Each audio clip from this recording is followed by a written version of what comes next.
This is a story that had been kept quiet for a number of years. And right about this story of the lynching of George Armwood probably will still be a secret. It seemed to be taboo. There was a time that you could be lynched if you're of African descent for just whistling or for just smiling at a person who was white if they didn't give you permission to do so. This is the story that was happening in Baltimore County as well as throughout the United States. One of American history's most barbaric chapters involves lynching, the murder by mob of individuals, usually young black men, who were suspected or accused of various forms of wrongdoing during the decades following the Civil War. Lynchings were meant not merely to punish individual victims, but also to send a message to the African American community. Many say the effects reverberate to this day.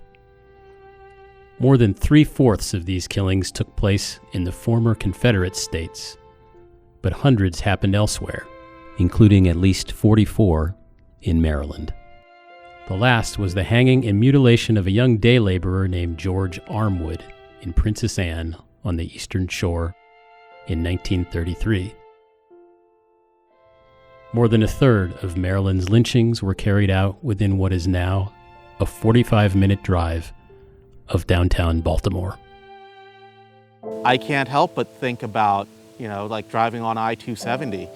Every time I pass the sign for Poolesville, George Washington Peck was lynched in Poolesville. We were legally enslaved by this nation. We are supposed to remember one aspect of our history and totally put aside the other. It's totally affected my understanding and perception of the geography of Maryland, which I guess for me, drives home the point that Maryland was and is and remains to be a southern state. The most disturbing thing about the lynchings that we came across was just how matter-of-fact it was, how routine. I found out that I am a relative of George Armwood, who was the last person lynched in the state of Maryland. George Armwood and a gentleman by the name of John Richardson conspired to rob an elderly white woman. George Armwood ran to his hometown. George busted through the door and he started screaming, "Mom, they're gonna kill me." They caught him hiding under his mother's bed.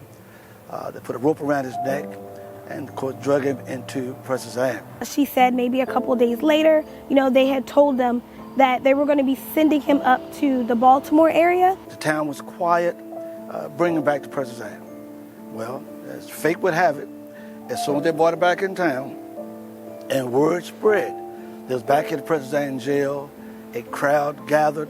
And that's where he was then drugged out of his jail cell, beaten, stabbed, kicked. They drug him down the streets of Princess Anne. He was hung there first, and then he was cut down, and then rehung the second time in front of the courthouse. They burned his body until he was unrecognizable.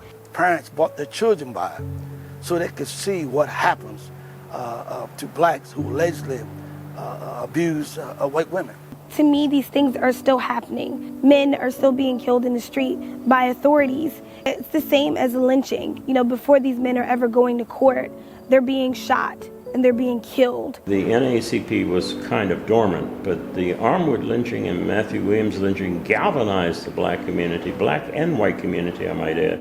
I wish that my grandmother was here to see all the progress that's been made, even though it may not be on a huge scale. If we don't try to come to a common ground, we will always be people who just decide to disagree. Service to your people and fighting for what's right is the rent you pay for your space on this earth.